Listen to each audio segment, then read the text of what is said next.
우리 옆에 계신 분과 이렇게 한번 인사합니다. 예, 죽어야 다시 삽니다. 죽어야 삽니다.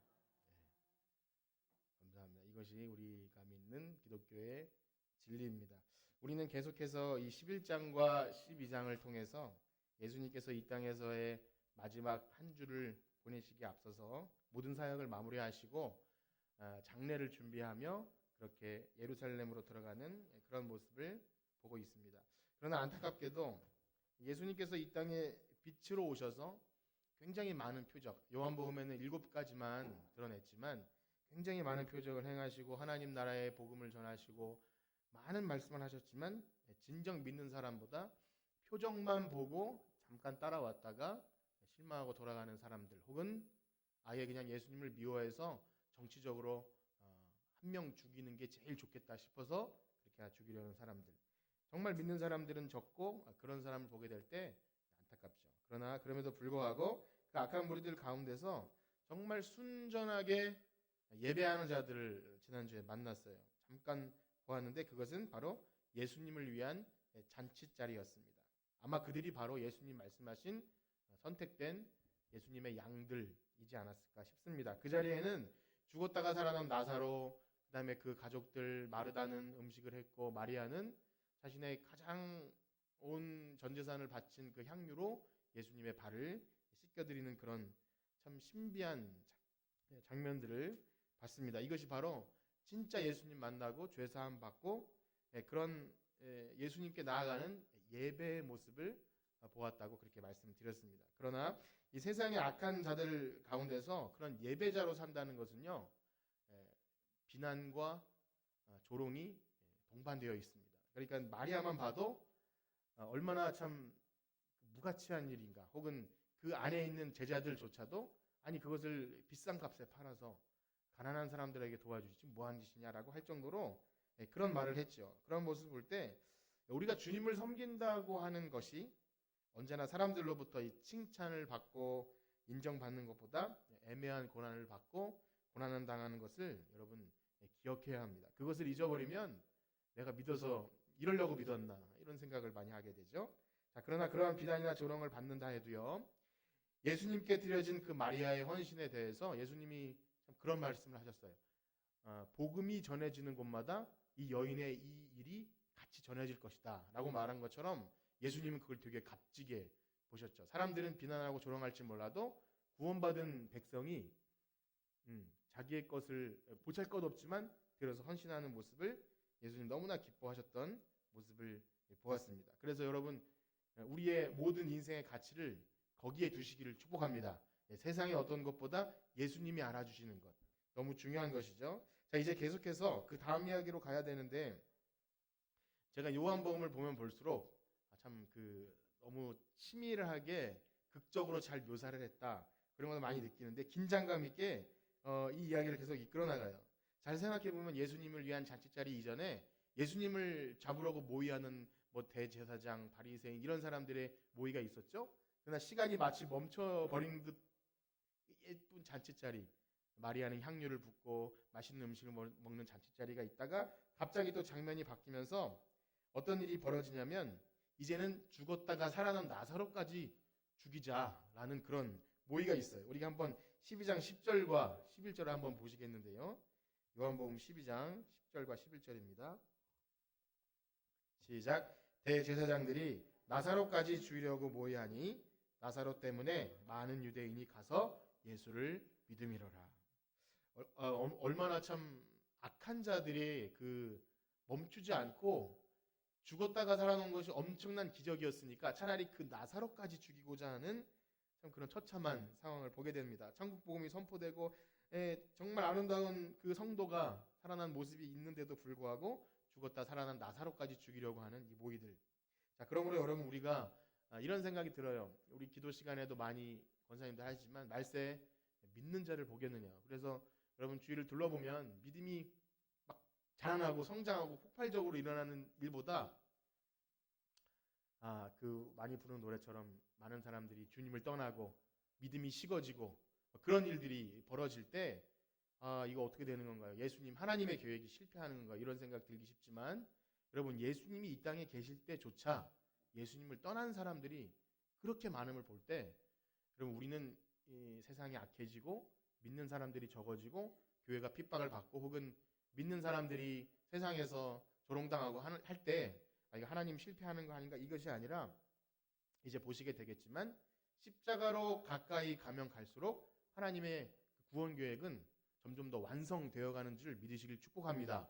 그래서 오늘날의 교회, 뭐 2000년 교회가 마찬가지겠지만 핍박이 더한다고 해서 하나님 계획이 실패하는 것이 아니라 그 핍박을 통해서 정말 그 금과 같은 믿음을 보시고 또 옥석을 가려내시고 가라지와 알곡을 이렇게 거두시면서 하나님은 그렇게 교회를 이루어 가시는 것입니다. 그래서 오늘도요 말씀을 들으시면서 이제 잡히시고 죽으시는 마지막 한 주를 보내실 텐데, 잠깐 말씀드리면 예수님은 나귀를 타고 이제 입성을 하시는데요. 사실은 예수님이 예루살렘에 입성하시는 이유는 유월절 어린 양이 되시기 위한 거예요. 그것은 뭐냐면 제물이 되어서 잡혀 죽으시기 위해, 어떻게 보면은 죽음의 자리로 들어가는데 사람들은 호산나 외칩니다. 왕이시여 하면서 우리를 구원해 주소서 외칠 때 그런 거예요. 예수님의 목적과는 전혀 다른 세상의 기대, 로마의 압제로부터 우리를 구원해 줄 위대한 왕, 힘 있는 권력 있는 왕을 생각하면서 환호하죠. 그러니까 예수님이 하시는 목적과 사람들의 반응은 전혀 다름을 기억할 때, 제자들 포함해서 다 몰랐던 것을 기억할 때 기독교 신앙을 가졌다고 하는 사람들조차 이 진리를 모르고, 오늘날도 마찬가지예요. 교회에서 선포되는 말씀, 어떤 복된 또한 은혜로운 이런 것들이 정말 하나님 나라의 그런 영적이고 신비스러운 것이 아니라 이 땅에 국한돼서 잘못 이해하게 될 때 결국 예수님을 환호했던 무리들이 나중에 예수님을 죽이라고 외쳤던 사람들 된 것처럼 떠나게 됩니다. 그래서 바라옵기는요, 오늘 우리가 보게 될 이 요한복음 예루살렘에 입성하시는 예수님의 일을 보면서 정말 구원을 주시는 하나님의 복음의 능력이 무엇인지를 바로 깨닫고, 그 다음에 그것을 알았다면 우리들의 믿음의 그 드러나는 결과가 어떤 것인지, 세상의 부와 명예와 권력과는 아무런 상관없이 오히려 가장 힘없고 부족하고 나약하고 흠모할 것 하나 없는 그런 예수님의 모습을 통해서도 하나님이 충분히 영광 받으실 수 있음을, 우리에게 영생 주실 수 있음을 기억하면서 그 예수님을 믿는 우리 모두가 되기를 간절히 축복합니다. 자, 우리 이제 12절과 13절을 읽도록 하겠습니다. 요한복음 12장 12절 13절입니다. 시작. 이 이튿날에는 명절에 온 큰 무리가 예수께서 예루살렘에 오신다는 것을 듣고 종려나무 가지를 가지고 맞으러 나가 외치되 호산나 찬송하리로다 주의 이름으로 오시느니 곧 이스라엘의 왕이시여 하더라. 아멘. 우리 12장 1절에 그 마리아가 잔치자리에서 예수님 발에 향유를 붓고 닦았던 때가 언제인지 기억하십니까? 주일학교 학생들은 기억하더라고요. 언제냐면 6월절 엿새 전이에요. 그러니까 거의 일주일 전 사건이고, 그때 이제 6월절을 준비하는 기간이고, 지금 오늘 읽은 것처럼 그 이튿날 이 일이 벌어지는 것입니다. 그리고 이 6월절은요 예수님이 공생의 사역 기간 동안에 세 번째이자 마지막이에요. 우리가 기억나시죠? 예루살렘에 올라가셨다가 성전을 청결케 하신 적도 있고, 그 다음에 그 누구죠? 38년 된 병자 고친 그것도 6월절이고요. 이제 이 마지막 이 6월절인 것 같습니다. 이 6월절은요 우리가 교회 오래 다니신 분들은 다 알겠지만 이스라엘의 최대의 명절이에요. 애굽에서 출애굽했던 10가지 재앙 중에 마지막 재앙이 뭐냐면 장자가 죽는 재앙인데, 거기서 양의 피를 바른 집은 하나님의 사자가 넘어갔다. 그래서 그 6월절은요 이스라엘 백성에는 우리나라의 뭐 추석이나 설날보다 엄청난 명절입니다. 그래서 외국인들을 제외하고 한 270만 정도가 그 당시에 그 역사학자에 의하면 270만이 예루살렘에 모일 정도로 엄청 큰 규모의 명절입니다. 그런데 다른 어떤 명절보다 이번 명절에는 사람들의 그 모든 시선을 집중할 수 있는 이슈가 있었는데, 그게 뭐냐면 나사렛 사람 예수를 보는 거였어요. 점점 더 예수님의 사역이 3년 동안 얼마나 무르익었는지, 보리떡 5개와 물고기 2마리로 5,000명을 먹였다고 하죠. 이젠 죽은 자도 살아났다고 하죠. 병든 자도 막 일어나고 엄청난 일이 벌어지니까 각지에 흩어있던 이 유대인들이 과연 그가 누구일까 기대감을 갖고, 과연 그 사람이 구약부터 예언되었던 그 메시아가 아닐까, 이런 마음을 가지고 그 사람들이 막 모였던 거예요. 그런 거기다가 예수님이 슬쩍 그냥 몰래 가시는 것이 아니라 드러내놓고 가시는 것을 보게 됩니다. 이게 왜 중요하냐면 여러분 요한복음을 한번 기억해 보세요. 예전에 그 초막절 명절을 지날 때 예수님의 동생들이 있지 않았습니까? 예수님의 동생들이 형님 그렇게 하나님의 아들이라고 그렇게 대단한 거라면 여기 이렇게 계시지 말고 한번 좀 중앙 무대로 진출합시다. 이거 기억나시나요? 그러니까 예수님이 아니다, 난 됐어. 너희들끼리 가라.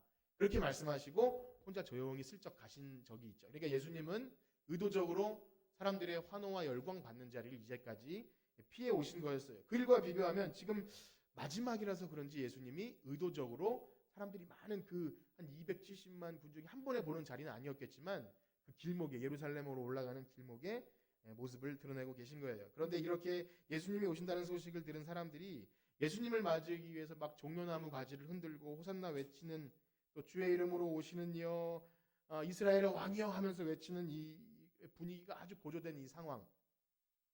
아까 말씀드렸지만 이들은 도대체 무슨 기대감을 가지고 이런 일을 하는 걸까요? 그런데 그 말씀을 드리기 전에 이런 생각을 해봤어요. 만약 인간에게 뭐 저에겐 그런 일이 일어나지 않겠지만 평생 앞으로도 일어나지 않겠지만 많은 기대와 이목이 집중되는 순간을 경험하게 된다면 우리의 마음이 어떻습니까?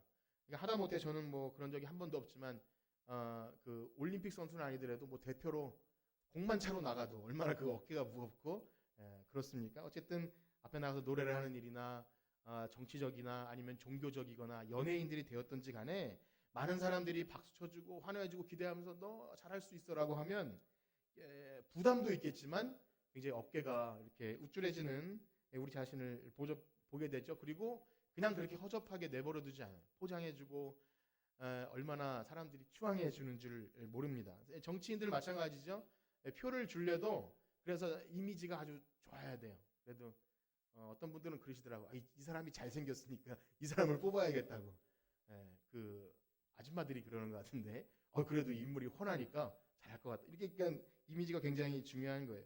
그런데 예수님이 어떻게 하시나요? 사람들의 기대와 열광과 막 환호가 한 번에 모이는 그 자리에 우리 14절 말씀을 한번 읽어보겠습니다. 14절 시작. 예수는 한 어린 나귀를 보고 타시니.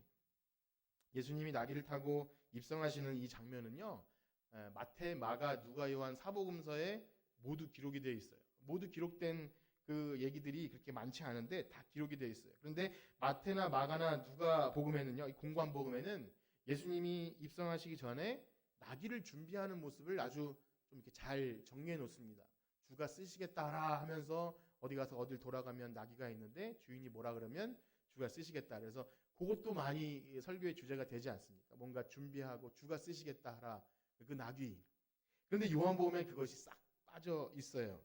그것을 소개하지 않고 약간 의도적으로 종려나무 가지를 흔들고 그 장면 다음에 지금 읽은 것처럼 예수님이 그 나귀를 보고 타신 이야기 순서로 기록해 놓고 있습니다. 이미 말씀드린 것처럼 우리가 성경을 읽을 때 다 파악하지 못한다 할지라도 조금씩 다릅니다. 어떤 저자의 관점에 따라서 중요하게 생각하는 것, 그 다음에 뭐 마태는 좀 유대인들에 맞춰 쓰기도 하고 누가는 이방인들에 맞춰 쓰기도 하고 뭐 여러 가지가 있는데 다 말씀드릴 수는 없지만 그 저자의 다양한 시각으로 순서가 좀 바뀌기도 하고 내용이 좀 디테일한 부분이 바뀌어요. 그렇다고 해서 성경이 이렇게 좀 가짜냐 이렇게 오해받는 것이 아니라 인간 저자를 통해서 하나님의 감동해서 기록했기 때문에 그 다름이 있다고 말씀을 드렸어요. 그것과 마찬가지로 지금 이렇게 열광하고 환호하는 무리들 이야기를 먼저 그리고요. 요한은 그 이후에 보란듯이 예수님이 어린 나귀를 보시고 타셨다. 이렇게 일부러 기록을 하고 있는 것을 느낄 수 있어요. 이것이 뭘 의미하냐면 굉장히 난처한 상황을 연출하신 거예요. 우스꽝스러운 모습일 수 있어요. 나귀 중에서도 어린 나귀라면 아마 성인이 탔을 때 발이 끌렸을 수도 있는 애매한. 그래서 요즘에 그런 거 많이 있더라고요. 나귀가 거기서 왜 나와? 이런 말이 있어요. 형이 거기서 왜 나와? 이것처럼 아니 그 왕으로 오실 분이면 좀 멋진 거 타고 나와야 되는 거 아니야? 그런데 막 호산나 외치다가 갑자기 나귀를 타고 이렇게 상상하시면 돼요. 어린아이 장난감 같은 그런 자전거 타고 오는 것과 마찬가지. 뭐 너무 과장된 걸 수도 있지만 어울리지 않는 모습으로 들어오신 거예요. 한 번도 타보지 않은 나귀 새끼. 예수님이 왜 그러셨을까요? 물론 바로 15절 이후에 보면 그 이유를 구약에서 예언되어 있던 거다 이렇게 친절하게 말씀해 주십니다.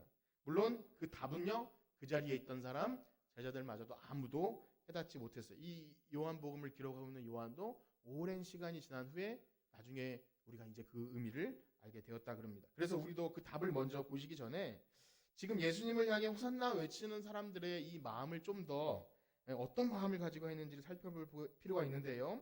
그런 겁니다.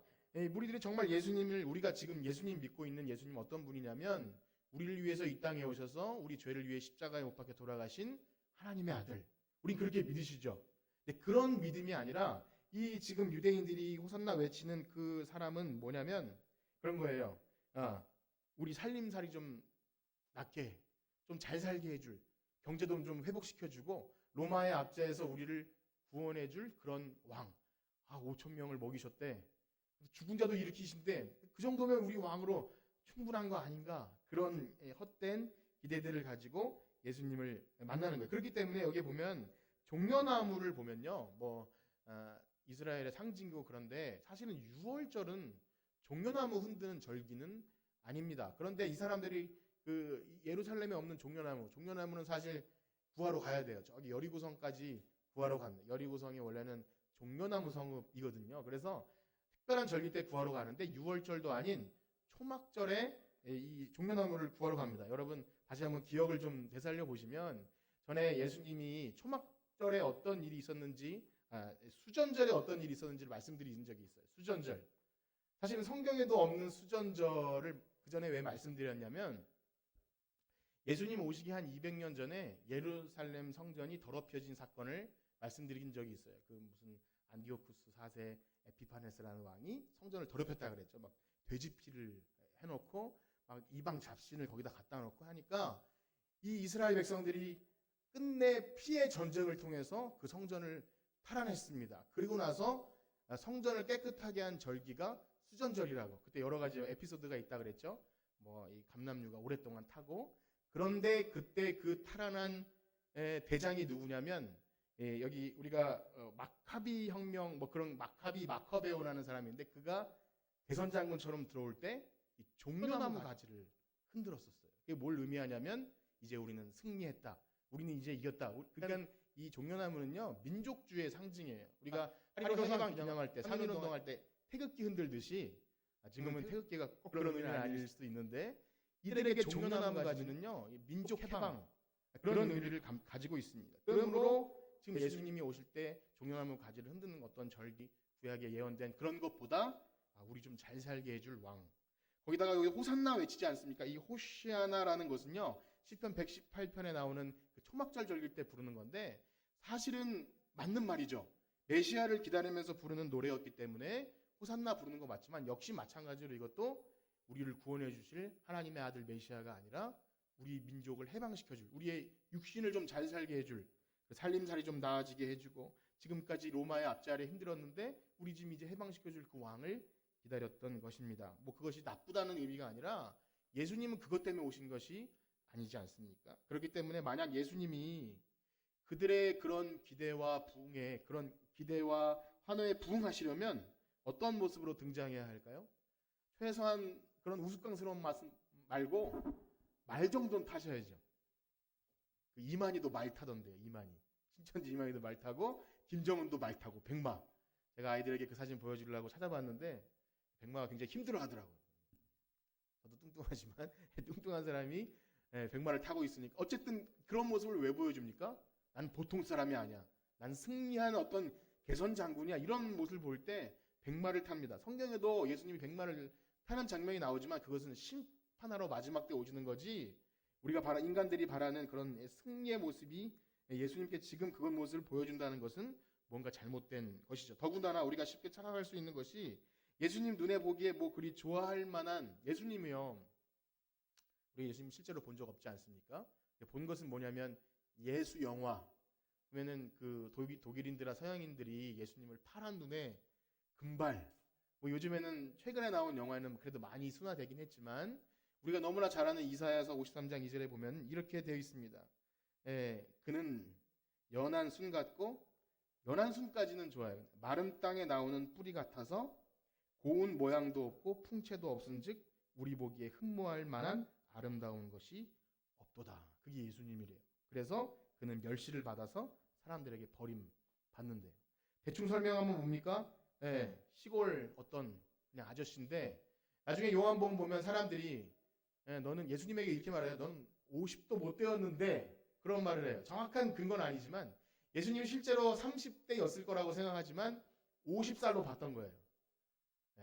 동안이 아니라는 거죠. 굉장히 늙어 보이는 얼굴, 햇빛에 그을리고 목수를 하고 손 굉장히 거칠었을 것이며 꾸미지 않은 냄새나는 그런 모습이었을 거예요. 여러분 그런 모습 싫으시죠?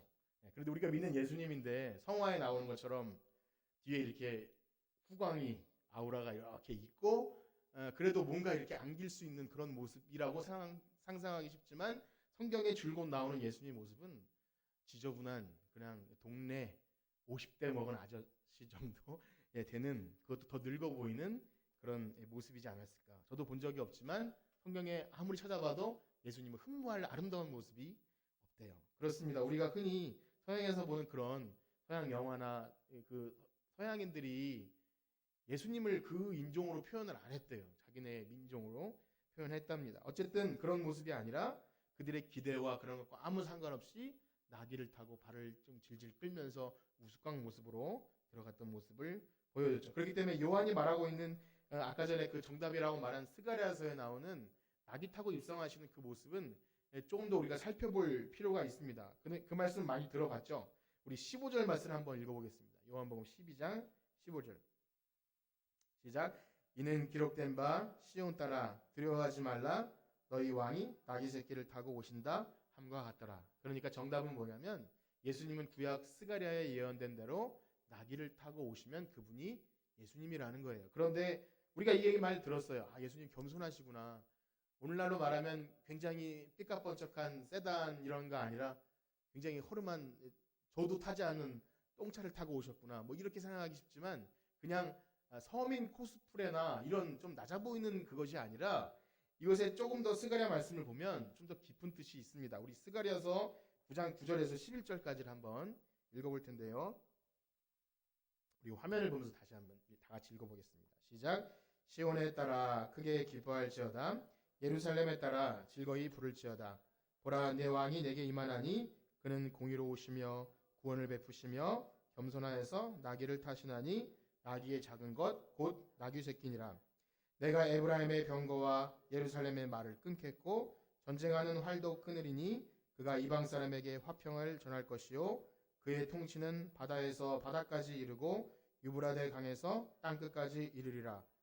또 너로 말할진대 내 언약의 피로 말미암아 내가 내 갇힌 자들을 물 없는 구덩이에서 놓았나니. 아멘. 여기까지 읽어보시면 우리가 겸손하여서 나귀를 탄 예수님까지는 알지만 그 이후 10절에 보시면 에브라임의 병거와 예루살렘의 말을 끊겠다고 하는 거예요. 생각해 보세요. 이스라엘 백성은 지금 로마의 군대와 말을 끊을 그들을 전력을 가진 그 전투력을 가진 왕을 원했던 것이지 지금 여기 본 것처럼 병거와 예루살렘의 말을 끊을 왕을 구하는 것이 아니에요. 거기다가 전쟁하는 활도 끊고요. 이방인들에게 화평을 전하고 언약의 피로 말미암아 갇힌 자들에게 자유를 줘요. 예수님이시죠. 그러니까 모든 전쟁과 피와 이런 걸 다 끊고 오히려 자기 언약의 피로 자기가 피를 흘려서 평화를 주시겠다고 하는 우리가 지금 믿는 그 예수님을 얘기하는 거예요. 그렇지 않습니까? 그러니까 지금 환호하고 있는 그들이 원했던 왕과는 전혀 다른 모습의 그런 왕이 등장하는 거예요. 그러니 완전 헛기대하는 거죠. 헛기대. 동상이몽이라고도 하고 떡 줄 사람 생각도 하는데 김치국물을 마시고 있는 거예요. 그렇기 때문에 이제 한 주가 지나서 좀 보기에는 좀 민망했지만 나귀 타고 오는 게 뭐 이유가 있었겠지. 그런데 계속 보니까 그게 아니에요. 힘없이 잡히고 제자들은 다 도망가고 거기다 십자가에 못 박히는 모습까지 볼 때 그들이 오히려 호산나 환호했던 그들이 성난 군중이 돼서 십자가에 못 박아서 그렇게 외쳤던 거예요. 그러면 제자들은 어땠을까요? 제자들은 지금 예수님이 이러는 이유를 알았을까요? 우리 16절 한번 보겠습니다. 12장 16절 시작. 제자들은 처음에 이 일을 깨닫지 못하였다가 예수께서 영광을 얻으신 후에야 이것이 예수께 대하여 기록된 것임과 사람들이 예수께 이같이 한 것임이 생각났더라. 아멘. 지금 그러니까 제자들도 깨닫지 못했다는 거예요. 그런데 우리가 주목해 볼 부분이 있는데 예수께서 영광을 얻으신 후는 언제일까요? 예수께서 영광을 얻으신 후 거의 흡사한 절 하나가 있었습니다. 또 기억을 되살려 보면 2장에 그런 내용이 나오는데 2장 22절 한번 같이 읽어볼 텐데요. 2장 22절 요한복음 2장 22절입니다. 시작. 죽은 자 가운데서 살아나신 후에야 제자들이 이 말씀하신 것을 기억하고 성경과 예수께서 하신 말씀을 믿었더라. 아멘.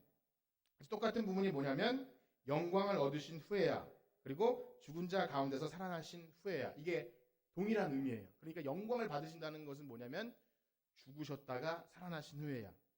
그런 의미에서 본다면 지금 이들은 호산나 외치면서 환호하는 것이 영광 돌리는 거라고 생각했지만 예수님 영광 받으시는 것은 죽으셨다가 살아날 때 영광 받으시는 거예요. 그러니까 우리가 많이 이렇게 좀 하지 않습니까? 연예인 상 탈 때 영광을 하나님께 돌리고 또 우리가 세상에서 성공하고 좀 뭐 되면 하나님께 영광 돌리는 일이라고 말하기 쉽지만 전혀 그렇지 않다는 거예요. 예수님이 영광 받으시는 건 죽어서 살아날 때, 부활하실 때 그리고 우리가 주님께 영광 돌리는 방식도 우리가 잘 되고 행복하고 성공해서 야 예수님 믿으면 잘 돼. 그것이 영광이 아니야. 오히려 죽어야 다시 사는 그 자리에 있을 때 영광이라는 거죠. 우리가 쉽게 영광하면 막 행복하고 사람들이 박수 쳐주고 그것이 영광 같지만 예수님은 전혀 여기 요한복음은 죽었다 다시 살아나는 것이 영광이라고 말하고 있습니다. 그렇습니다. 제자들도 몰랐다는 거예요. 그러니 지금 예수님께서 구약에 예언된 대로 전쟁을 끊으시고 또 언약의 피로 화평을 주시러 오는 예수님 꿈에도 생각 못하는 거죠. 오히려 그런 제자들 있지 않았습니까? 예수님이 이제 나라를 회복하시면 우리는 왼쪽, 엄마가 와서 그랬죠. 내 아들은 오른쪽, 왼쪽 막 싸움이 일어났어요. 아니야, 나야 하면서 왜냐하면 그들에게도 그런 기대가 있었던 것 같아요. 이분이라면 우리 민족을 해방시켜 주시고 우리 살림살이를 낫게 해주시면 우리도 은근히 옆에서 잘 되지 않을까라는 그런 헛된 기대들을 제자들도 하였습니다.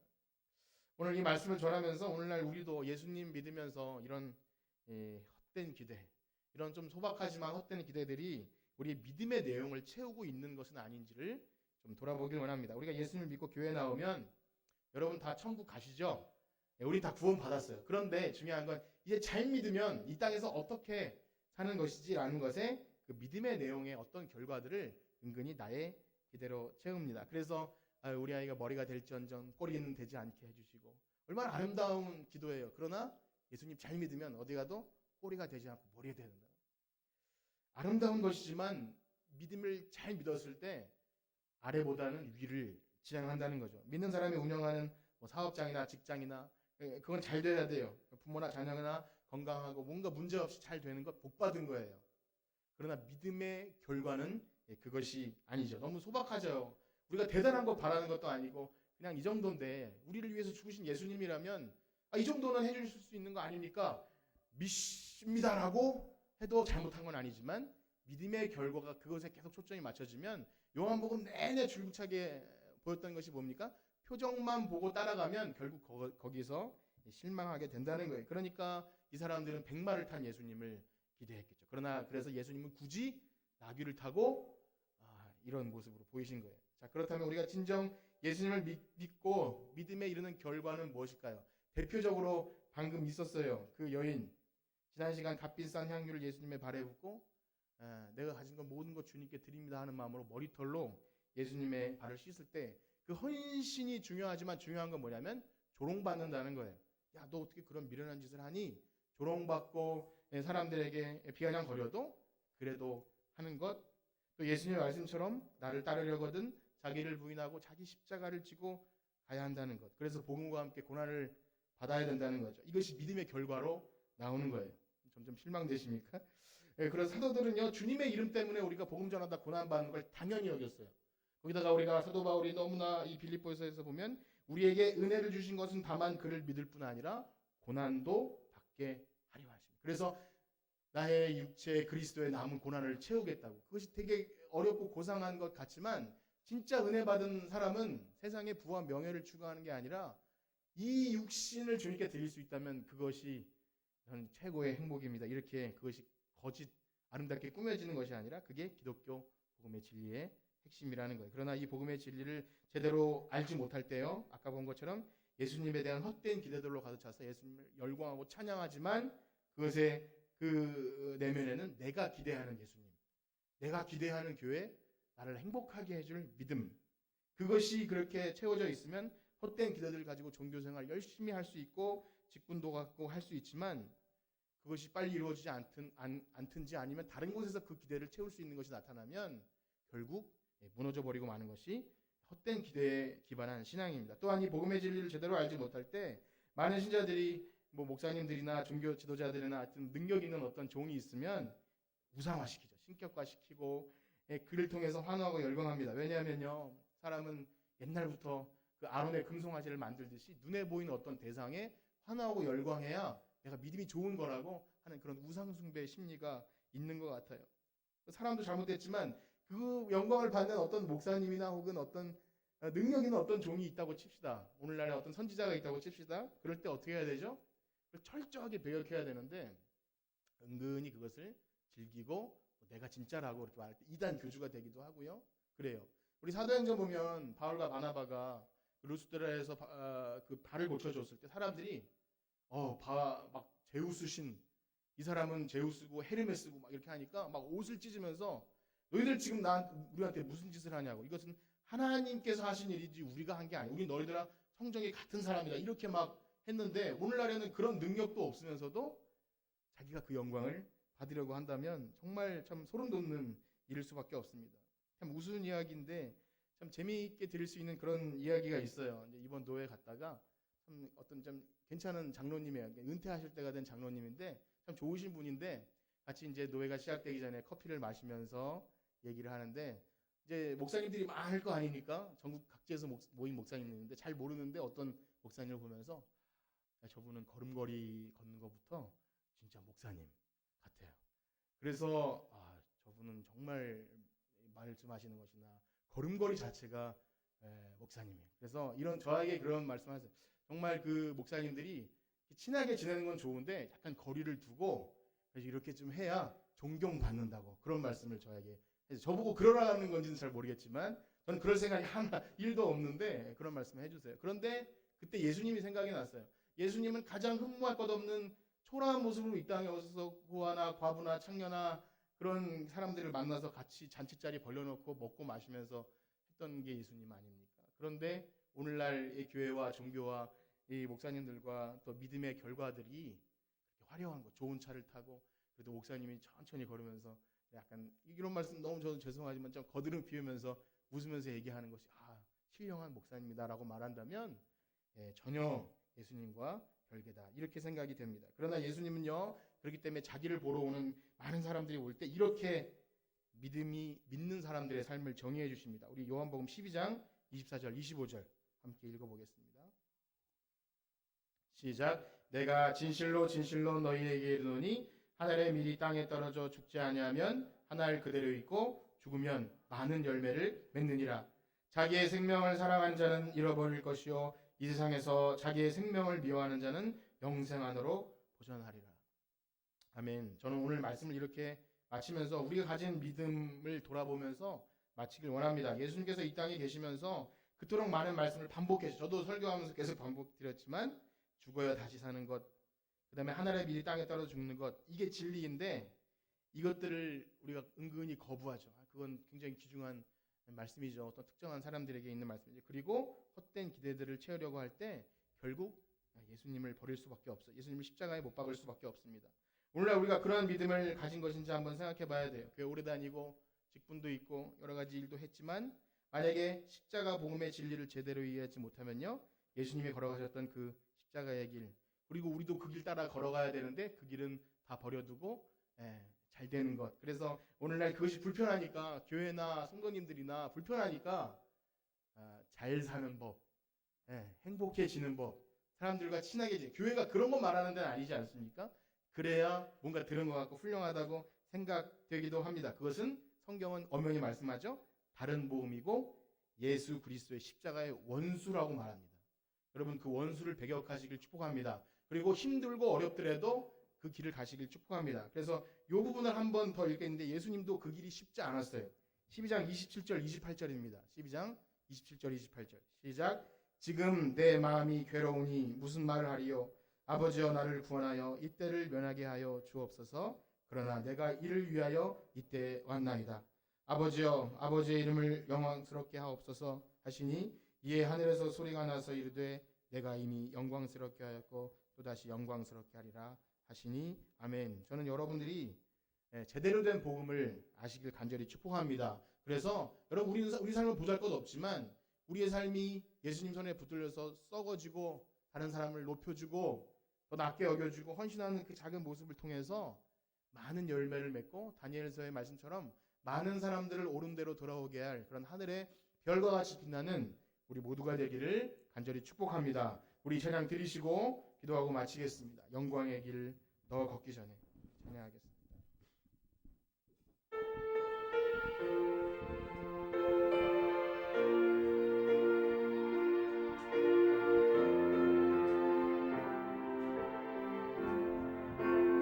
영광의 길